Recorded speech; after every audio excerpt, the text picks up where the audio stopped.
புதிய எவ்வளவு கேவலமாக அரசியல் செய்கிறதுன்றது நிச்சயமாக அங்க இருக்கக்கூடிய முற்போக்கு தோழர்கள் அவமானப்பட வேண்டும், அசிங்கப்பட வேண்டும். அந்த நிறுவனத்திலிருந்து வெளியில வந்துருங்கன்ற இங்க பாஜக நிர்வாகிகள் அத்தனை பேரும் தலைகீழ நின்று எது செஞ்சாலும் ஒண்ணு சாதிக்க. எப்படிடா பெட்ரோல்ல ஏறிச்சு? நேரு தாத்தா தான் காரணம். கேஸ்ல எப்படிடா ஏறிச்சு? மோடி தாத்தா தான். வெங்காயம், பூண்டு, இஞ்சி, கத்திரிக்காய், காய்கறி எல்லாம் எப்படிடா ஏறிச்சு? எல்லாத்துக்கும் நேரு தாத்தா தான். பாபா ராம்தேவ் நாய் மாட்டு மூத்திர மாட்டு சாணத்தையும் மாட்டு மூத்திரத்தையும் வச்சு பணக்காரன் ஆன ஒரே அயோக்கிய இந்த உலகத்துல வந்தான்.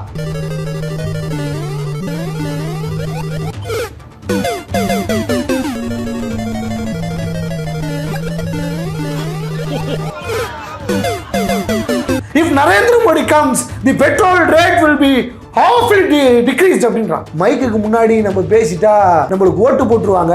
ஓட்டு போட்டதுக்கு அப்புறம் நம்ம எங்க இருப்போம்? மக்கள் நம்ம பக்கம் கூட வர முடியாது. நம்மளை பார்த்து கேள்வி விட்டுருவீங்களா? காஷ்மீர் பார்த்தீங்கல்ல, திறந்த வெளி சிறைச்சாலையாக இருக்கிறது. அது போல இந்தியாவில் இருக்கக்கூடிய பல மாநிலங்கள் முடக்கப்படும்.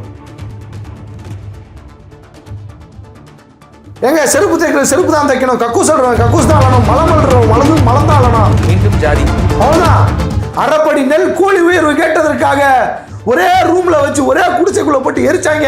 அதற்கான சாட்சி தஞ்சாவூர்ல இருக்கிற கேள்வன். மலம் அள்ளுவதை, குப்பை அள்ளுவதை தெய்வத்திற்கு செய்யும் மிகப்பெரிய பணி, தெய்வீக பணி என்று நரேந்திர மோடி கூறியிருக்கிறார். ஏன் நீ பாரு, உங்க அம்மா பார்க்கட்டும், உங்க அம்மா புருஷன் பார்க்கட்டும், பார்த்துருவாங்களா? புதிதாக ஒரு பெண்ணிற்கு கல்யாணம் செய்து வைத்தால் அந்த பெண் முதலில் அந்த மைனர் குஞ்சு வீட்டில் தான் போகணும். முதலில் அங்கதான்.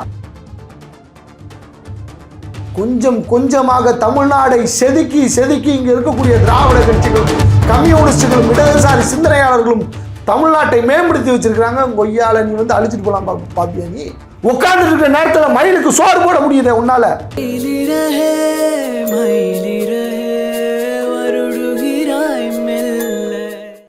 அதுல வேற இன்னொருத்தர் சவுக்கு சங்கர் அவர் வேற ஒண்ணு பேசியிருக்கிறாப்ல. அது உங்களுக்கு சொல்றேன், பொறுமையா சொல்றேன் நான். எந்த விஷயம்? அதாவது சு வெங்கடேசனுக்குலாம் கிடையாது, அழகிரி பையன் தான் நீ. நான் பேசிக்கிறேன், நான் உங்க அம்மா கிட்ட பேசிக்கிறேன். கலைஞருடைய பேர நீ உனக்கு இல்லாதா? அதுவா அழகிரி பையன். ஆமா, உங்களுக்கு தானே புக்கு, அவ்வளவு புக்கு வாங்கி வச்சிருக்கேன். புக்கு இல்ல ராஜா, அதுக்கு பேரு மாலு. சவுக்கு சங்கரன்னா யார்கிட்ட போட்டு அவர்றீங்க? புக்கு அண்ணன் புக்கு படிக்கிறாராம். புக்கு என்ன புக்கு படிக்கிறாரா? புக்கு யாரை ஏமாத்துறதுக்கு? இல்ல சொல்ற தகவல்கள் வந்து பாத்தீங்கன்னா ரொம்ப உடம்பு முடியாம இருக்கிறாரு, நான் எல்லாம் செய்யறேன். அதெல்லாம் ஃபேக்ட் தாங்க. அதெல்லாம் ஃபேக்ட் தான். சரி, ஓகே. பட் இருந்தாலும் இந்த சமரசத்துக்கு அவர் பேசிட்டு இருக்காருன்றீங்களா இல்லன்றீங்களா? ஏங்க அது கேவலம். அதுக்கு பேர் தான் மாமா வேலை பாக்குறது. புரோக்கர் மாமா தெரியுமா? புரோக்கர் மாமா, அரசியல் புரோக்கர். சவுக்கு சங்கர் அரசியல் புரோக்கர் பாக்குற. நம்ம அண்ணாமலை கிட்ட வருவோம். சரி, அண்ணாமலைக்கு வரதுக்கு முன்னாடி இந்த பச்சை முத்து மேட்டர் அதுதான் வரேன்ற. குறிப்பா என்ன அப்படின்னா, ஊடக மனசாட்சின்னு ஒண்ணு இருக்குது நம்மளுக்கு. நிதர்சனமான உண்மை வெளிப்படையாக தெரியக்கூடிய சில விஷயங்கள் வந்து பாத்தீங்கன்னா மறைச்சு மாத்தும் பொழுது எதிர்ப்புகள் வரும். நான் என்ன கேட்கிறேன்னா, அந்த புதிய தலைமுறை சேனல் பேரை சொல்லியே சொல்லலாம். அங்க இருக்கக்கூடிய ஜேர்னலிஸ்ட் அவர்களுக்கு நல்ல பேர் இருக்கும். எப்படி எனக்கு புரியல. அதுதான் கேட்கிறேன். புதிய தலைமுறையில் எண்ணற்ற இடதுசாரி தோழர்கள், இடதுசாரி சிந்தனை உள்ள தோழர்கள், முற்போக்கான தோழர்கள் இருக்கிறாங்க. போர்டில் உட்காந்துட்டு என்ன பண்றீங்க? இல்ல அதுதான் கேட்கிறேன். எனக்கே கேள்வி இருக்குதுங்க. குறைந்தபட்சம் மனிதாபிமானத்தோடு அதை அணுக வேண்டாமா? எப்படி 18% எடுத்துருவாங்க? இந்த நேற்று மாநாடு சொல்லிடுச்சு. இப்போ அது என்ன சேனல்? பிடி புதிய எவ்வளவு கேவலமாக அரசியல் செய்கிறதுன்றது நிச்சயமாக அங்க இருக்கக்கூடிய முற்போக்கு தோழர்கள் அவமானப்பட வேண்டும், அசிங்கப்பட வேண்டும். அந்த நிறுவனத்திலிருந்து வெளியில வந்துருங்கன்ற அந்த அளவுக்கு பணத்துக்காக போயிட்டு திங்கணுமான்னு பார்த்துக்கோங்க. ஏங்க ஒரு வீடியோ வந்துச்சு தெரியுமா? பச்சை முத்துது வெள்ளை கலர் சட்டி நிறைய ஸ்ப்ரெட் ஆயிட்டு இருக்கு. இதுதான் இவர்களுடைய யோகியதை. நம்மளாம் சொல்லுவோம்ல, மோடி மீடியா கோடி மீடியான்ட்டு. அதுதாங்க இது. அப்போ தமிழ்நாட்டில் தன்னோடு கூட்டணி இருக்கக்கூடிய இங்க எல்லா ஊடகங்களுக்கும் ஒவ்வொரு அரசியல் பின்புலம் இருக்கு. எந்தெந்த சேனலுக்கு என்னென்ன அரசியல் பின்புலம் உங்களுக்கு தெரியும். நம்ம அதை இது பண்ணி சொல்லணும்னு அவசியம் கிடையாது. இந்தியாவில் இருக்கக்கூடிய அதே போல பல அரசியல் கட்சிகளுக்கு பல ஊடகங்கள் இருக்கிறது. எல்லாத்தையும் எல்லா பத்திரிகையும் மிரட்டுறான். பாஜக கட்சி இருக்கு சேனல் கூட இந்த அளவு பண்ணிருக்காங்க. ஆமா, அதுதான் யோசனையா இருக்கு. அவரு வாரி வழங்கிட்டாரு. மிரட்டுறாங்க. அப்ப இது பொய்யா இல்லையா? 100 பேர் கூட இல்ல சேர்ல 100 பேர் உட்காரல. அதுலேயும் கொஞ்சம் பேர் வட மாநிலத்துக்காரங்களாம், தமிழ்நாட்டுக்காரங்க இல்லையா? இப்படி சொன்னீங்கன்னா அப்புறம் இது அப்ப ஆமாம் தமிழ்நாடு. ஆமாம், வட மாநிலத்துக்காரங்களாம். அது சொல்லலையா அவங்களுக்கு? இல்ல அது தெரியுது. இந்த திருப்பூர்ல கூட அந்த கூட்டத்தை பார்த்துட்டு தான் அவர் மிரண்டு போய் தட்டி கொடுத்தாரு. எல்லாரும் வட மாநிலத்தை அங்க வச்சா கூட்டம் வரும்னு ஐடியாலஜி. அதாவதுங்க, இவர்கள் தலைகீழ நின்று காலை கொண்டு போய் தலைகீழ போட்டு, இவங்க பாஜக நிர்வாகிகள் அத்தனை பேரும் தலைகீழ நின்று எது செஞ்சாலும் ஒன்றும் சாதிக்க முடியாது. சரி, அண்ணாமலை பத்தி சொல்லிட்டீங்க, ரைட், ஓகே, அது ஒரு பக்கம் இருக்கட்டும். இருந்தாலும் இங்கிட்டு மோடி அவர்கள் திரும்பி பிரதமராக நிறுத்தப்படுவார், உறுதியாயிருச்சு, வரப்போறாரு. எனக்கு வாரணாசியில் ஓட்டு நிற்க போறாரு. ஆமா, எனக்கு வந்து வாரணாசியில் நிற்கிறாரு, எனக்காக நீங்க ஓட்டு போடுங்க. தமிழ்நாட்டிலையும் வந்து கேட்குறாரு, இந்தியா முழுசும் கேட்குறாரு. அவரு நான் இதெல்லாம் பண்ணியிருக்கேன் அப்படின்னு கேட்டா கூட சொல்லலாம். ஆனா நான் இனிமே கொடுத்தீங்கன்னா நான் இப்படி பண்ணுவேன், வல்லரசாக்குவேன் அப்படின்னு சொல்லிட்டு 10 வருஷத்துக்கு முன்னாடி என்ன சொன்னாரோ திருப்பியும் அதே தான் சொல்றாரு. இதை எப்படி பாக்குறீங்க? அதுதான் மக்கள் தெளிவாக புரிந்து கொள்ள வேண்டும். இந்திய நாடு எந்த அளவுக்கு பொருளாதாரத்தில் வீழ்ச்சி அடைந்து கொண்டிருக்கிறது என்பதை இந்திய தேசத்தின் மக்கள் புரிந்து கொள்ள வேண்டும். இந்தியாவில் இருக்கக்கூடிய எண்ணற்ற இளைஞர்களுக்கு வேலை இல்லாமல் தெருக்களில் கூலி தொழிலாளியாக, உதிரி தொழிலாளியாக, முறைசாரா தொழிலாளியாக கடையை போட்டுட்டு இருக்கிறாங்க. பெண்களுக்கு பாதுகாப்பு கிடைக்கல, சோறு திங்கலாமா இல்லை மண் எடுத்து திங்கலாமான்ற நிலைமையில் இந்திய தேசம் இருந்து கொண்டிருக்கிறது. விலைவாசி உயர்வு, 60 ரூபா இருந்த பெட்ரோல் டீசலினுடைய விலை இன்னைக்கு செஞ்சுரி அடிச்சுட்டு தாண்டிட்டு போயிட்டு 600 ரூபா இருந்த கேஸுடைய விலை 450 ரூபாயோ 650 ரூபாயோ இருந்துச்சுன்னு நினைக்கிறேன். கம்மி தான். இல்ல ஸ்மிருதி இரானி அவர்கள் அந்த கேஸ்னு சொல்லும்போது அவங்க வந்துருச்சு மாமி, யோ மோசமான மாமி இல்லை. மக்கள் எப்படி தின்பார்கள்? சிலிண்டரை கொண்டு வந்து வண்டி மேலே வச்சுக்கிட்டு பேரணி போனாங்க, ஊர்வலம் போனாங்க. அதை விட ரொம்ப முக்கியம், அக்கா கவர்னர் அக்கா தமிழிசை சவுந்தரராஜன் என்ன பண்ணாங்க தெரியுமில? ஆகாயத்தில் பறக்கிறது, மண்ணெண்ணெய் விலையோ ஆகாயத்தில் பறக்கிறது, பெட்ரோல் டீசல் விலையோ எங்கள் அப்பா வீட்டு காரில் பறக்கிறது, சிலிண்டரின் விலையோ அப்படியே எகிரி எகிரி குதித்து ஓடுகிறது. மக்கள் எப்படி வாழ்வார்கள்? இந்த காங்கிரஸ் அரசாங்கத்துக்கு மனசாட்சி இல்லையா? எவ்வளோ ஏற்றுனதுக்கு? 400 ரூபாயிலிருந்து அப்படி ஏற்றுனதுக்கு எவ்வளோ மடங்கு இன்னைக்கு சிலிண்டர் விலையை வந்து உயர்த்தி இருக்கிறீங்க. 1000 ரூபாய். இன்னைக்கு ஸ்மிருதி இரானி எங்க போனாங்க? நிர்மலா சீதாராமன் வாயை திறந்து பேசலையே. அதற்கு அவங்க தமிழிசை சவுந்தரராஜன் இன்னைக்கு போராட்டம் நடத்தலையே. கவர்னராக இருக்கிறாரு. எங்கள் மாநிலத்தில் இவ்வளவு வரியை நீங்க போடுறீங்களே, அசிங்கமாக இல்லையான்னு சொல்லி பாண்டிச்சேரி மக்களுக்கு ஆதரவாக பேச வேண்டியது தானே. யார் தவறு செய்தாலும் தவறு தானே. மோடி செய்தால் ஒன்று, இந்திரா காந்தியும் சோனியா காந்தியும் செய்தால் ஒன்றா? எப்படிடா பெட்ரோல் டீசல் விலை ஏறிச்சுன்னா நேரு தாத்தா தான் காரணம். எப்படிடா பெட்ரோல் விலை ஏறிச்சு? நேரு தாத்தா தான் காரணம். கேஸ் விலை எப்படிடா ஏறிச்சு? மோடி தாத்தா தான். வெங்காயம், பூண்டு, இஞ்சி, கத்திரிக்காய், காய்கறி விலை எப்படிடா ஏறிச்சு? எல்லாத்துக்கும் நேரு தாத்தா தான். எல்லாவற்றுக்கும் காங்கிரஸ் காங்கிரஸ் காங்கிரஸ் காங்கிரஸ் மீது பழியை போடுவதை தவிர வேறு என்ன மாற்றத்தை இவர்கள் கொண்டு வந்தார்கள்? ஒரு வருடத்திற்கு 2 கோடி பேருக்கு வேலை தருவதாக நரேந்திர மோடி 2014 தேர்தலில் வாக்குறுதி கொடுத்தாரா இல்லையா? ஹிந்துல முதல் பக்கம் ஆர்டிக்கல், தினத்தந்தில முதல் பக்கம் கவர் பிக்சரே அதுதான். பல பத்திரிகைகள்ல நடு பக்கம் வந்துச்சு, முழு பக்கம். நரேந்திர மோடி ஆட்சி அதிகாரத்துக்கு வந்தால் ஒரு வருடத்திற்கு 2 கோடி பேருக்கு வேலையை உறுதி செய்வேன் என்று வாக்குறுதி அளித்திருக்கிறார். எனவே நரேந்திர மோடிக்கு வாக்கை செலுத்துங்கன்னு பேசினாங்கல்ல. 9.25 வருஷம் ஆகி போச்சு. எத்தனை கோடி மக்களுக்கு வேலை கிடைத்திருக்கிறது? இந்தியாவில் இருக்கக்கூடிய பல கார்ப்பரேட் நிறுவனங்கள் கம்பெனி இழுத்து மூட்டு போறதுக்கு ரெடி ஆயிட்டான். நோக்கியா, ஃபாக்ஸ்கான் கம்பெனிகள் அப்படிதான் ஓடி போச்சு. ஸ்ரீபெரும்புத்தூர்ல இருக்கக்கூடிய எண்ணற்ற இளைஞர்கள், எண்ணற்ற குடும்பங்கள் நாசமாக போயிட்டு. ஒரு 1000 பேர்னா 1000 பேர் கிடையாது, அது குடும்பம். ஒரு குடும்பத்துல 4 பேர்னு கணக்கு பண்ணா கூட கிட்டத்தட்ட 8000 பேருக்கு மேல. பெரும் முதலாளிகள் இங்க இன்வெஸ்ட் பண்றதுக்கு பயப்படுறான். கர்நாடகாவில் அப்படிதான் ஒரு கம்பெனியை கொண்டு வந்து ஆரம்பிக்கிறாங்க. அந்த கம்பெனிக்கார சொல்றான், நான் தமிழ்நாட்டுக்கு போயிடுறேன். ஏண்டாப்பா உனக்கு இந்த இது எங்க மாநிலத்திலே இருக்க வேண்டியதாடா? ஐயோ, நீ ஹிஜாப்னு சொல்லி பிரச்சனை பண்ணிட்டு இருக்கிற. பாஜக காரலாம் அவன் வந்து மிரட்டி காசு வாங்கிட்டு போறான். எங்களுடைய ஊழியர்களுக்கு பாதுகாப்பு இல்லை. வேலையும் கொடுக்க மாட்டேன். வேலை கொடுத்தா அந்த வேலையும் புடுங்குவ, வேலை கொடுக்குற முதலாளியும் சுரண்டுவ, அவங்கிட்ட இருந்து சுரண்டி அதானிக்கும் அம்பானிக்கும் கொண்டு போய் நொட்டுவ. கொடுத்தாரா வேலை? ஒருத்தர் இருக்கான், அவன் யாரு? பாபா ராம்தேவ் நாய்.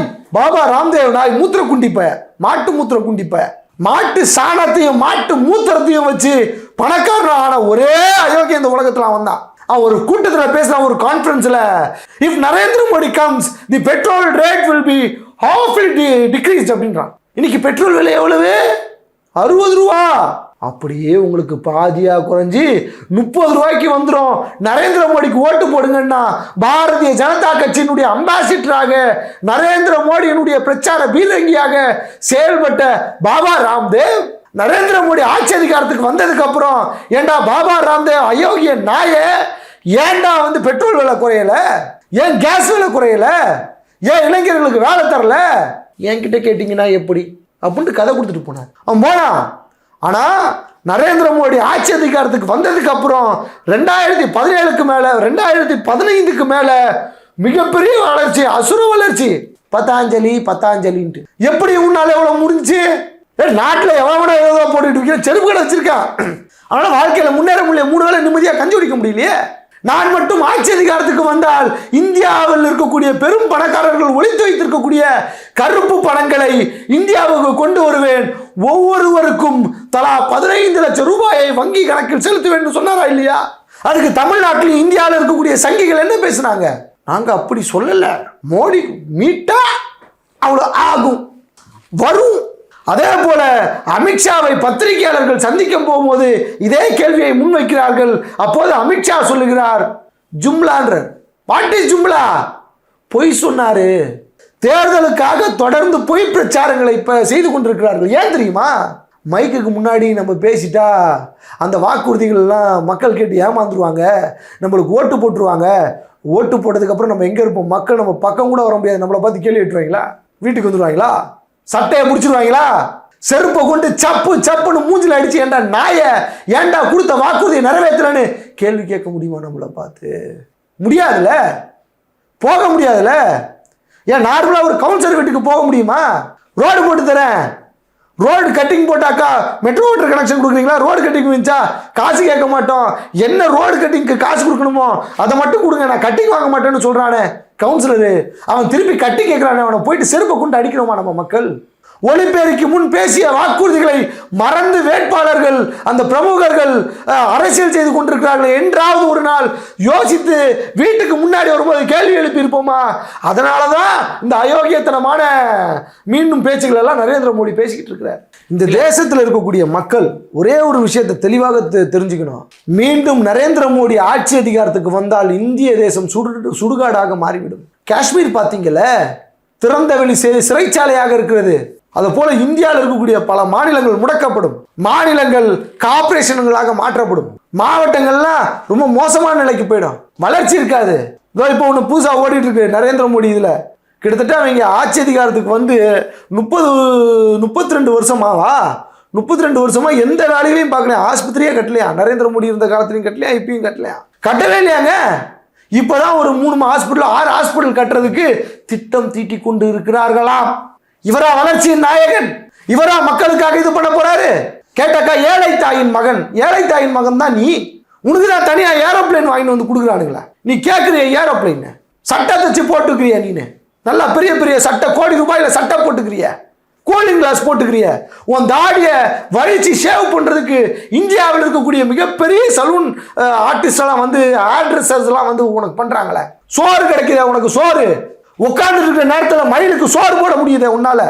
இங்க மக்கள் செத்துட்டு இருக்கானே, சோறு திங்கிறதுக்கு கூட வக்கு இல்லாம நீ ஏழை தாயின் மகன் தான். உனக்கு தான் எல்லா சலுகையும் வந்து கொடுத்துருது அரசாங்கம். அதான் எங்க பணத்தை பிடுங்கி தின்னுக்கிறிய, எங்களுடைய வரி பணத்தை பணமா பிடுங்கி தின்னுக்கிறிய, நீ ஏழை தாயின் மகன் தான். இந்த தேசத்தை அழித்து விடுவார்கள். பார்வையாளர்களே, நரேந்திர மோடி மட்டும் வந்தால் இங்கே இந்துக்கள் மட்டும்தான் இருக்கணும், மற்ற மதத்தவர்கள்லாம் இந்துக்கு அண்டி படிச்சு தான் போகணும்னு வாங்க. அந்த இந்து மதத்தில் இருக்கிறவங்க எப்படி தெரியுமா இருப்பாங்க? அதில் பாப்பா மட்டும்தான் நல்லா இருப்பான். செருப்பு தைக்கிற வேலை தான் பார்க்கணும். உங்க ஐயா என்ன வேலை பார்த்தாரு? உங்க ஐயா என்ன வேலை கேட்குறீங்க? ஆமாம், உங்க ஐயா என்ன வேலை பார்த்தாரு? பேங்க்ல கேஷியரா இருந்தாரு, ராணுவ. உங்க தாத்தா என்னவா இருந்தாரு? இனிமே நீங்க ஊடகத்தில் பேசினா உங்களுக்கு சங்க கடிச்சு அப்படியே துப்பிடுவார் நரேந்திர மோடி. இரும்படிக்கிற வேலை தான் பார்க்கணும். நாங்களாம் மலையில வாழ்ந்துகிட்டு இருந்தோம், மலையில பண்ணி விட்டுற வேலை, மலையில இருக்கக்கூடிய விவசாயிகள் பார்க்கறது கூட பின்ற வேலை, ட்ரைப்ஸ். இந்த கேமராமேனுடைய தாத்தா எது தொழில் செஞ்சாரோ அன்னைக்கு அந்த தொழில் செய்யணும். இங்க இருக்கக்கூடிய எடிட்டருடைய தாத்தனும் பூட்டனும் என்ன வேலை செஞ்சாங்களோ குலத்தொழில தான் செய்யணும். அப்ப இந்த மீண்டும் மூடினா அப்ப மீண்டும் அப்படியே பழைய நிலைக்கு போறது. ஓ, அதுதான். ஏங்க செருப்பு தைக்கிற செருப்பு தான் தைக்கணும், கக்கூஸ் சொல்றோம் கக்கூஸ் தான் அழணும், மலம் அழுறோம் மலம் தான் அழணும், மீண்டும் ஜாதி, அவ்வளவுதான். பாப்பா மேல உட்காந்துட்டு இருப்பான். இதான் இவர்களுடைய நோக்கம். தயவு செய்து இந்திய தேசத்தின் மக்களே, தமிழ்நாட்டு மக்களே, பாரதிய ஜனதா கட்சிக்கும் அண்ணா திராவிட முன்னேற்ற கழகத்தை சார்ந்த எவருக்கும் வாக்கை செலுத்தாதீர்கள், செலுத்தாதீங்க. தமிழ்நாட்டை வஞ்சித்துக் கொண்டிருக்கிறார்கள் என்பதை மட்டும் நம்ம மறந்துடக்கூடாது. மாநிலத்துக்காக ஒரு மயிரும் கொடுங்களா அவனுங்க. மாநில கட்சிகளும் வந்து திட்டங்கள் அந்த அளவு இல்லைன்ற ஒரு குற்றச்சாட்டு இருக்கு. என்ன திட்டங்களும் இல்லை? இலவசத்தை எதிர்ப்பவர்கள் தெரியும் அல்லவா? கர்நாடகா தேர்தலில் என்ன சொன்னாங்க? பால் பாக்கெட் வாங்கி தருவோம்னாங்க. ஒரு படத்தில் எலெக்ஷனுக்குலாம் போவாங்க, திடீர்னு வந்து இப்போ பிள்ளைகள் குண்டி கழுவி விடுவாங்க, பாத்திரம் தேய்ச்சி கொடுப்பாங்க, ஆஸ்பத்திரி கூப்பிட்டு போவாங்க, இதெல்லாம் பண்ணுவாங்க. கேட்டாக்கா இலவசங்களை நாங்கள் எதிர்க்கிறோம் அப்படின்ட்டு சொல்லி பாஜக காரனை விட்டே கேஸ் போட வைப்பாங்க. பாஜக அதை பண்ணும். மேடையில் பேசும் இலவசங்களை கொடுத்து உங்களை ஏமாற்ற பார்க்கிறார்கள்னு. தமிழ்நாடு அப்படி பண்ணலை. That is called empowerment. மக்களுடைய வரி பணத்தை வரியாக பெற்றுக்கொண்ட அரசாங்கம் மக்களுக்கான அந்த பணத்தை மக்களிடமே கொண்டு போய் சேர்க்கிறது. யாரு? ஸ்டாலின் அவர் வீட்டு பாக்கெட்ல இருந்து எடுத்து தராரா? எடப்பாடி பழனிசாமி எடுத்தாரா? அவர் பாக்கெட்ல இருந்து எடுத்து கொடுத்தாரா? ஜெயலலிதா பாக்கெட்ல இருந்து எடுத்து கொடுத்தாங்களா? கலைஞர் பாக்கெட்ல இருந்து எடுத்து கொடுத்தாரா? காமராஜர் பாக்கெட்ல இருந்து எடுத்து கொடுத்தாரா? எம்ஜிஆர் பாக்கெட்ல இருந்து எடுத்து கொடுத்தாரா? யார் பண்ணாது? தமிழ்நாட்டு மக்களுடைய வரிப்பணம். தமிழ்நாட்டு மக்கள் காய்கறிகள், தீப்பெட்டி, அது இதுன்னு வாங்குறதுல சின்ன சின்ன பொருள் இருந்து வரியாக அரசாங்கத்திற்கு பணம் போகிறது. அந்த பணத்தை மீண்டும் மக்களுக்கே திருப்பி கொடுக்கிறார்கள். அதுதான் இந்த திட்டம். ரேஷன் கடையை யார் கண்டுபிடிச்சாங்க தெரியுங்களா? யார் கொண்டு வரணும்னு சொன்னாங்க தெரியுமா? யாரும் தெரியுமா? ரேஷன் கடை திட்டம் எப்படி வந்துச்சு? யார் இந்த திட்டத்தை முன்மொழிந்தது? மறைந்தாரே தகைசால் தமிழர் தோழர் என் சங்கரையா, மார்க்சிஸ்ட் கம்யூனிஸ்ட் கட்சியினுடைய மூத்த தலைவர், சட்டமன்றத்தில் பேசுறாரு. அவன் தனியார்கள்லாம் அவன் இஷ்டத்துக்கு ரேட் வச்சுக்கிறான். சாதாரண கூலி தொழிலாளர் திங்க முடியல, வைக்க முடியல. எனவே நியாய விலை கடை வேணும் அப்படின்னு சொல்லி சட்டமன்றத்தில் வைக்கிறார். அவர் கொண்டு வந்தது ரேஷன் கடை. யாரு? தோழர் சங்கரையா அவர்கள் கொண்டு வந்தது ரேஷன் கடை. இந்த ரேஷன் கடை இருக்கக்கூடாதுன்னு சொல்லி பேசுறான் பாஜக காரன். அண்ணா சொன்னாரு, என்னது 2 படி லட்சியம் 1 படி நிச்சயம். அரிசி கொடுத்தாங்க. நம்ம வீட்டு பிள்ளைகள்லாம் பெரிய பெரிய பண்ணையார்கள் கிட்ட, ஏகபோக முதலாளிகள் கிட்ட, நலச்சுவாந்தர்கள் கிட்ட அடிமையா இருந்துகிட்டு இருந்தான். அதற்கு உதாரணம் கீழ்வெண்மணி. அரைப்படி நெல் கூலி உயர்வு கேட்டதற்காக 40க்கும் மேற்பட்டவர்களை கொன்று குவித்தார்கள். ஒரே ரூம்ல வச்சு ஒரே குடிசைக்குள்ள போட்டு எரிச்சாங்க. அதற்கான சாட்சி தஞ்சாவூர்ல இருக்கிற கீழ்வெண்மணி. எவ்வளவு? அரைப்படி நெல்லுக்காக. எப்படி தெரியுமாங்க இருக்கும்? காலையில வந்துடணும், விடியறதுக்கு முடியாது, சூரியன் விடிவதற்கு முன்பாக வயல்ல காலை வச்சிடணும், விவசாயம் பார்க்கணும். இருட்டிடும், சூரியன் இறங்கிடும், வெளிச்சமே இல்லாமல் இருக்கும். அப்போதான் வீட்டுக்கு போகணும். பிரேக்லாம் கிடையாது, டீ பிரேக். நம்ம தோழர்கள்லாம் கேட்பாங்களே, ஸ்நாக்ஸ்க்கு பிரேக். ஸ்நாக்ஸுக்கு நீங்கள் பிரேக் கொடுக்கணும், டீக்கு நீங்கள் பிரேக் கொடுக்கணும், சாப்பிட்றதுக்கு பிரேக் கொடுக்கணும், ஃபோன் பேசுறதுக்கு பிரேக் கொடுக்கணும், ஃபோன் நோண்டுறதுக்குன்னே எனக்கு ஒரு டைம் கொடுக்கணும். கேட்குறாங்கல்ல? இப்போ ஃபாரின்லாம் தூங்குறதுக்கு நேரம், காம நேரம். இந்த மாதிரி கிடையாது அன்னைக்கு இருந்தது. பண்ணையார் நம் வீட்டில் இருக்கக்கூடிய சின்னஞ்சிறு பெண் குழந்தைகளை தூக்கி கொண்டு போயிடுவாங்க. புதிதாக ஒரு பெண்ணிற்கு கல்யாணம் செய்து வைத்தால் அந்த பெண் முதலில் அந்த மைனர் குஞ்சு வீட்டில் தான் போகணும். முதல் இரவு அங்கே தான், 2வது இரவு தான் புருஷனுக்கு. இப்படி இருந்துச்சுங்க. கொலை பண்ணாங்க, அடிச்சாங்க, துன்புறுத்தினாங்க. இப்படியெல்லாம் நம்முடைய உரிமையை மீட்டெடுத்து அது ரேஷன் கடையா வந்து கஞ்சி குடித்தோம். தமிழ்நாட்டில் பெரும் பெரும் ஊர்களில் அரிசிக்கு சோத்துக்கு வழி இல்லாத போது ரேஷன் கடையின் மூலமாக அரிசியை நமக்கு சேர்த்து கஞ்சி குடிச்சு வாழ்ந்து உயிர் பொழைச்சோம். நம்ம வீட்டு பிள்ளைகள் இருக்காங்களே, பொம்பளை பிள்ளைய, பள்ளிக்கூடத்துக்கு போனோம். சின்ன சின்ன பிள்ளைய கூட பள்ளிக்கூடத்துக்கு போனோம். காமராஜர் என்ன பண்ணாராம், ஒரு நாள் காரில் போயிட்டு இருந்தாராம். ஒரு பையன் விளையாடிட்டு இருந்தானா அரை ட்ரவுசரோட. இல்லே தம்பி, நீ இங்கே என்ன பண்ணிட்டு இருக்க, நீ என்ன இங்கிட்டு பண்ணிட்டு இருக்க அப்படின்ட்டு ஒரு கேள்வி கேட்க, ஓ போயா, சோறு நீயா போடுவ. உடனே காமராஜருக்கு ரொம்ப சங்கடம் ஆயிடுச்சான். உடனே ஏய் அவர் யார் தெரியுமா? யார்? சும்மா இல்லை, அவனுக்கு என்ன தெரியும், அவனுக்கு என்ன தெரியும், சோறு தான், சோறு நீ போடுவியான்னு கேட்குறான். அவன் போடுவோமா, வா வண்டியை விடு. நேராக போனாரான். போயிட்டு பள்ளிக்கூடத்தில் காலை உணவு திட்டம் போடு, இனிமேல் வர்ற பிள்ளைகளுக்கு எல்லாத்துக்கும் பிள்ளைகளுக்கு மத்தியானம் சோறு கிடச்சிடும். சோறு அப்படி தான் வந்துச்சு பள்ளிக்கூடத்துக்குள்ள. நம்மலாம் சாப்பிட்ருக்கோம். ஆமாம், நம்ம இதாக சாப்பிட்ருக்கோம். நம்ம சோறு போட்டாங்க. அப்படி பள்ளிக்கூடத்துக்கு வந்து மூளையை வளர்த்துக்கிட்டோம், படித்தான்.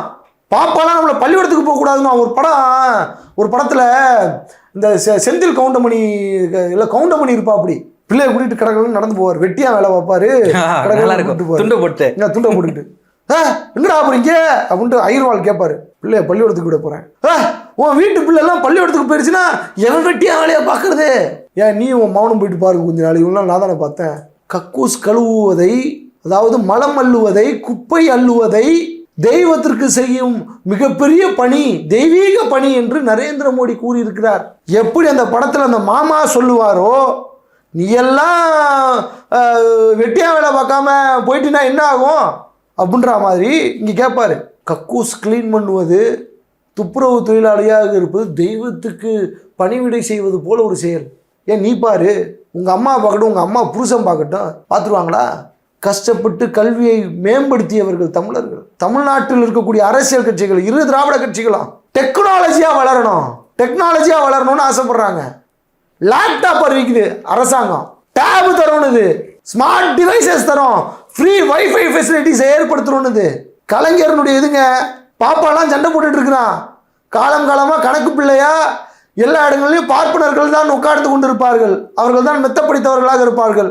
தாழ்த்தப்பட்ட, ஒடுக்கப்பட்ட, நசுக்கப்பட்ட சமூகத்தில் இருப்பவர்கள் அரசு வேலைக்கு வரணும். கலைஞரனுடைய ஆட்சி காலம் பார்ப்பனர்கள் எல்லாம் கோவித்து முறுக்கி கொண்டிருக்கிறார்கள். சொல்றாரு, போடுற ஆட்சியே காலியானாலும் பரவாயில்ல, ஓபிசி இந்த மக்கள், ஒடுக்கப்பட்ட நசுக்கப்பட்ட மக்கள் உள்ள வரட்டும், எல்லாத்துக்கும் 2 மார்க்கு கூட போடுறா அப்படின்னாரு டிஎன்பிஎஸ்சி எக்ஸாம்ல. அவர் டிஎன்பிஎஸ்சி தான் நினைக்கிறேன். போட்டு உள்ள கொண்டு வந்தார் அரசு உத்தியோகத்துக்கு. எவெல்லாம் காலகாலமா அரசியல் ஐயா எசமா சாமி அப்படின்ட்டு கும்பிட்டு இருந்தவனை பார்த்து அதிகாரியா வந்து பாப்பாவனுக்கு கீழே வேலை பார்த்தான். கொஞ்சம் கொஞ்சமாக தமிழ்நாடை செதுக்கி இங்க இருக்கக்கூடிய திராவிட கட்சிகளும் கம்யூனிஸ்டுகளும் இடதுசாரி சிந்தனையாளர்களும் தமிழ்நாட்டை மேம்படுத்தி வச்சிருக்கிறாங்க. கொய்யால நீ வந்து அழிச்சிட்டு போலாம் பாப்பியா? நீ என்னத்தை பண்ணி நக்கிட்ட? நீ ஒட்டுமொத்த திருநெல்வேலி மாவட்டமும் முங்கி இருந்துச்சு, தூத்துக்குடி முங்கிருச்சு, தென் மண்டலங்கள் ஃபுல்லா முழுங்கிருச்சு, தண்ணிக்குள்ள போயிருச்சு. ஆட்டிக்கிட்டு வந்தாங்க நிர்மலா சீதாராமன், இந்திய நாட்டினுடைய பொருளாதார அமைச்சர். என்ன பண்ணாங்க? நன்னா தானே இருக்கிறது, எதற்கு காசு கேட்குறீங்க? உங்க அப்பா விட்டு காசு இருந்தா எடுத்து தர போற குடு அப்படின்னு கேட்டா உங்க அப்பா உங்க அம்மா அப்படின்னு நம்ம பேசினா கோபம் வருது. உத்தரப்பிரதேசுக்கு வாரி வாரி நோட்டுற, குஜராத்துக்கு வாரி வாரி நோட்டுற, மத்திய பிரதேசத்துக்கு நோட்டுற, இங்க நோட்டுறதுக்கு என்னவா? இந்தியாவிலே அதிகமாக வரி பணம் செலுத்தக்கூடிய தமிழ்நாட்டுக்கு நோட்டுறதுக்கு என்ன உனக்கு வலிக்குதா? உட்கார இடத்துல வலிக்குதா? குத்துறாங்களா அவனாச்சும் உட்கார இடத்துல? தமிழ்நாட்டை பத்தி நீங்க தமிழ்நாட்டில் இன்ஃப்ராஸ்ட்ரக்சர் டெவலப்மெண்ட் இருக்கிற மாதிரி இந்தியாவில் எந்த ஸ்டேட்ல இருக்குது? கேரளாவில் இருக்குது விடுங்க. சவுத் இந்தியாவை தாண்டி நார்த் இந்தியாவில் north west, north east, east west எங்க இருக்குது டெவலப்மெண்ட்? காட்டுங்க பார்ப்போம். பள்ளிக்கூடங்கள் ஒழுங்கா வச்சிருக்கிறாங்களா? மருத்துவமனை ஒழுங்கா வச்சிருக்கிறாங்களா? மருத்துவமனை இருக்கான், மருத்துவமனையில் மருத்துவர் இருப்பார், ஆனால் ஃபார்மசியில் காசு கொடுத்து வாங்கணும். தமிழ்நாட்டில் அப்படியா? நீ வா, வடநாட்டில் இருந்து வா, ஓப்பன் அக்சசரி பண்ணிக்கோ, காசு வேணாம். என்ன வேணா? கலைஞர் காப்பீடு திட்டம், அம்மா காப்பீடு திட்டம் நாங்கள் வச்சிருக்கிறோம், வா, உன் வரி பணம் தான், வா, இலவசமாக பண்ணிட்டு போ. கால்கை ஒஞ்சிச்சா, வா ஸ்டான்லி வா, இலவசமாக செய்து கொள். அரசு மருத்துவமனை வைத்திருக்கிறோம். கொரோனா காலத்தில் பார்த்தோம்ல, சட்டம் பிரைவேட் ஹாஸ்பிட்டலில் கூட கொரோனாவுக்கு ட்ரீட்மெண்ட் பார்க்கணும் காசு இல்லாதவங்களுக்கு கூட சட்டம் என்னது ஜிஓ பாஸ் பண்ணார் சிஎம். பள்ளிக்கூடத்தில் ஏபிசிடி கூட தெரியாத தற்கொலைகளாக இருக்கிறாங்க அங்கே இருக்கிறவங்க தெரியுமில்ல. அட்வொகேட் எக்ஸாமுக்கு கைடை வச்சு எக்ஸாம் எழுதுறாங்க. நார்த் இந்தியாவில் கைடை வச்சு எழுதுறான். எல்எல்பிக்கு அவனா வைக்கல, அவனா இங்கே அப்படியா? இங்கே பார்க்கலையா? வட மாநிலத்துக்காரங்க தமிழ்நாட்டில் ரயில்வே டிபார்ட்மெண்ட் எக்ஸாமுக்கு வரும்போது என்ன பண்ணாங்கன்ட்டு திட்டமிட்டு அணுவாக தமிழ்நாட்டை செதுக்கி கொண்டிருக்கிறோம் வளர்ச்சி பாதையை நோக்கி. என்ன பண்ணிட்டாங்கன்னு கேட்குறீங்க? என்ன பண்ணணும்? நான் பாஜகவுக்கு ஏன் ஓட்டு போடக்கூடாதுன்றதுக்கு ஒரு காரணம் சொல்லுங்க. நான் பாஜகவுக்கு ஓட்டு போட மாட்டேன். காரணம் இல்லை, நான் கேட்குறேன். நான் வந்து போடக்கூடாதுன்னு சொல்றீங்க. நாட்டில் இருக்கக்கூடிய பெண்கள் பாதுகாப்பாக இருக்க வேண்டுமே, ஆனால் ஒவ்வொரு வீடுகளில் இருக்கக்கூடிய பச்சிலம் பெண் குழந்தைகள் வாழணும் அப்படின்னா, இந்தியா ஒரு வல்லரசு நாடாக மாற வேண்டும் அப்படின்னா நிச்சயமாக பாஜகவுக்கு ஓட்டு போடாதீங்க. உங்கள் வீட்டில் இருக்கக்கூடிய பிள்ளைகள் மனிதாபிமானம் கொண்ட மனிதர்களாக இருக்க வேண்டுமானால் பாஜகவுக்கு ஓட்டு போடாதீங்க. மனிதனை மனிதன் சுரண்டி திங்கும் சமூகத்திலிருந்து விடுதலை உங்களுக்கு வேண்டுமா? நிச்சயமாக பாஜகவுக்கு வாக்கு செலுத்தாதீங்க. உலக நாடுகள் வியந்து இந்தியாவை பார்க்க வேண்டுமா? உலக நாட்டில் எங்கு சென்றாலும் இந்தியர் என்று சொன்னால் நம்ம இரு கை கூப்பி வணங்க வேண்டுமா? மரியாதை கொடுக்க வேண்டுமா? சுயமரியாதையோடு வாழ வேண்டுமா? பாஜகவுக்கு வாக்கு செலுத்தாதீர்கள். உயிரோடு இருக்க வேண்டுமா? பாஜகவுக்கு வாக்கு செலுத்தாதீங்க. பாஜகவுக்கு வாக்கு செலுத்தினீங்கன்னா அத்தனை பேரும் நாசமா போயிருவீங்க. மண்ணோடு மண்ணாக சாக வேண்டியதுதான். நம்ம பணமாங்க, கண் இருக்கு, காது இருக்கு, வாய் இருக்கு, நம்மளால் உணர முடியும், அந்த உணர்வுகளை வெளிப்படுத்த முடியும். நம்ம காலமாக நசுக்கப்பட்டுக்கிட்டு இருக்கிறோம், மேலே மீண்டு எழுந்து வந்திருக்கிறோம். அரசியல் விடுதலை இல்லைன்னு சொன்னோம். இன்னைக்கு அரசியல் விடுதலை கிடைத்திருக்கிறது. அம்பேத்கர் சட்டமாக்கி வைத்து விட்டு சென்றிருக்கிறார். அந்த சட்டம் இயங்கி கொண்டிருக்கிறது. அதை கேட்டு உரிமைக்காக போராடி கொண்டிருக்கிறோம். குறைஞ்சபட்சம் அரசியல் விடுதலை நமக்கு கிடைச்சிருச்சு. சாதியிலிருந்து விடுதலை வேண்டும் என்று சொன்னோம். ஆனால் பெரும்பான்மையான இடங்களில் இன்னும் சாதி விடுதலை கிடைக்கல. ஆனால் குறைந்தபட்ச மக்கள் சாதியிலிருந்து விடுபட்டு மேலே உயர்ந்து விட்டார்கள். கல்வியிலும் பொருளாதாரத்திலும் இருந்து விடுதலை நமக்கு கிடைத்து விட்டது. கல்வியிலையும் பொருளாதாரத்திலையும் மேலே வந்துக்கிட்டே இருக்கிறோம். இது சும்மா கிடையாது. இந்த நேற்று முந்தா நாள் போராட்டம் நடத்தி வாங்கின உரிமை கிடையாது. 2000 வருடங்களுக்கு மேலாக நம்மை அடிமைப்படுத்தி வைத்திருந்த சனாதனவாதிகள் கிட்ட இருந்து கடுமையாக போராடி நம்முடைய சமூகத்தை முன்னேற்றி எஜுகேட் பண்ணி அரசியல் விழிப்புணர்வு கொடுத்து சமூக மாற்றம் தான் இந்த நம்மையும் மாற்றும், இந்த சமூகத்தையும் மாற்றும் அப்படின்ட்டு சொல்லி கொடுத்து வளர்த்துருக்காங்க. நம்மளை இன்னைக்கு மேலே வந்திருக்கிறான். இவங்களுக்கு ஓட்டு போட்டனா நம்முடைய 2000 வருட கனவு நாசமா போயிடும். குளிதோன் நம்மளை உள்ள உசுரோட போயிச்சிருவாங்க. அது என்ன படாது, சிட்டிசன் படத்தில் உள்ள தள்ளுவாங்க தெரியுமா, உசுரோட உள்ள தள்ளி விடுவாங்க. தமிழ்நாட்டு மேலே கொலை காண்டில் இருக்கிறாங்க. ஓட்டு போடாதீங்க. இந்தியான்ற ஒரு நாடே இல்லாமல் போயிடும். அது என்னது, அண்டாக்குள்ள பாரதம்னு வச்சிருவாங்க. தொடர் இவ்வளோ குற்றச்சாட்டுகள் முன் வச்சிருக்கீங்க. இப்போ அடுத்து பாராளுமன்ற தேர்தலுக்காக மக்களை சந்திக்க இருக்கிறது பாஜக அரசு. எங்களுக்கு ஓட்டு போடுங்க, மீண்டும் மோடி அப்படின்னு ஓட்டு போடுங்க அப்படின்னு சொல்லிட்டு பாஜக காரங்க கேட்குறாங்கன்னா மக்கள் அதற்கு என்ன பதில் கொடுக்கணும்னு நீங்கள் நினைக்கிறீங்க? மக்கள் கொடுக்கணும், மானங்கிட்ட கேள்வி கேட்கணும், வகை வகையாக கேட்கணும். பாஜகவுடைய முகத்திரையை கிழித்தெறியணும். கடந்த 10 வருஷத்தில் பாஜக எனக்கு என்னத்தை பண்ணுச்சு, எனக்கு என்ன பண்ணுச்சு, உங்களுக்கு என்ன பண்ணுச்சு, இங்கே இருக்கக்கூடிய மக்களுக்கெல்லாம் என்ன பண்ணுச்சு? பாஜக தான் ஒன்றியத்தில் ஆளுது. ஆனால் தமிழ்நாட்டில் இருக்கக்கூடிய திராவிட கட்சிகள் என்ன பண்ணுச்சு அப்படின்னு நம்மளால சொல்ல முடியும். லேப்டாப் கொடுத்தாங்களா ஒன்றிய அரசாங்கம் நம்ம வீட்டு பிள்ளைய படிக்கிறதுக்கு? பஸ் பாஸ் கொடுத்தாங்களா? சைக்கிள் கொடுத்தாங்களா? கேட்கணும். எங்க தாத்தா கலைஞர் கொடுத்த ஃபேன் என் வீட்டில் இருக்குதுங்க, லேப்டாப் இருக்குதுங்க. நான் உடல்நிலை சரியில்லாமல் இருந்தேன்னா எனக்கு உடனே மருத்துவம் பார்க்கறதுக்கு கலைஞர் தாத்தா கொண்டு வந்த காப்பீடு திட்டம் இருக்குதுங்க. எனக்கு உடம்பு சரியில்லாமல் இருந்தா நான் உடனே போயிட்டு சிகிச்சை பெற்றுக்கொள்வதற்கு தமிழ்நாட்டில் இருக்கக்கூடிய பெரிய பெரிய மருத்துவமனையில் போயிட்டு சிகிச்சை பெற்றுக்கொள்வதற்கு காப்பீடு திட்டம் இருக்குது. மத்திய உணவு திட்டம் இருக்குது. நம்ம வீட்டில் இருக்கக்கூடிய பிள்ளைகள்லாம் அப்படி தான் சாப்பிட்டு வந்தாங்க. நீங்களே கூட அப்படி தான் சாப்பிட்டு வளர்ந்துருப்பீங்க. நம்மளுக்கு என்னெல்லாம் பண்ணியிருக்காங்க பாருங்க. அரசாங்கத்தில் இடஒதுக்கீடு இருக்குது, வேலையில் இடஒதுக்கீடு இருக்குது. கோழி கொடுத்தாங்க, மாடு கொடுத்தாங்க. இன்னும் பல பேர் வீட்டில் ஆடு மாடு கோழிலாம் கிடக்குது. ஆடு கொடுத்தாங்க, ஞாபகம் இருக்கா? ஆடும் கோழியும் கொடுத்தாங்க, ஞாபகம் இருக்குன்னு நினைக்கிறேன். இருக்குது, இன்னும் இருக்குது.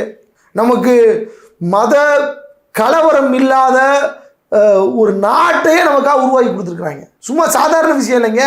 இன்றைக்கி நம்ம வீட்டு பொம்பளைங்களாம் தாராளமாக பஸ்ஸில் இலவசமாக போயிட்டு வரலாம். பஸ்ஸு கொடுத்துருக்காங்க. சுய உதவிக்குழு ஆரம்பிக்கிறதுக்கு ஒரு திட்டத்தை இங்கே தான் கொண்டு வந்தாங்க. ரேஷன் கடை நம்ம கொண்டு வந்தது தான், திராவிட கட்சிகள் கொண்டு வந்தது தான்.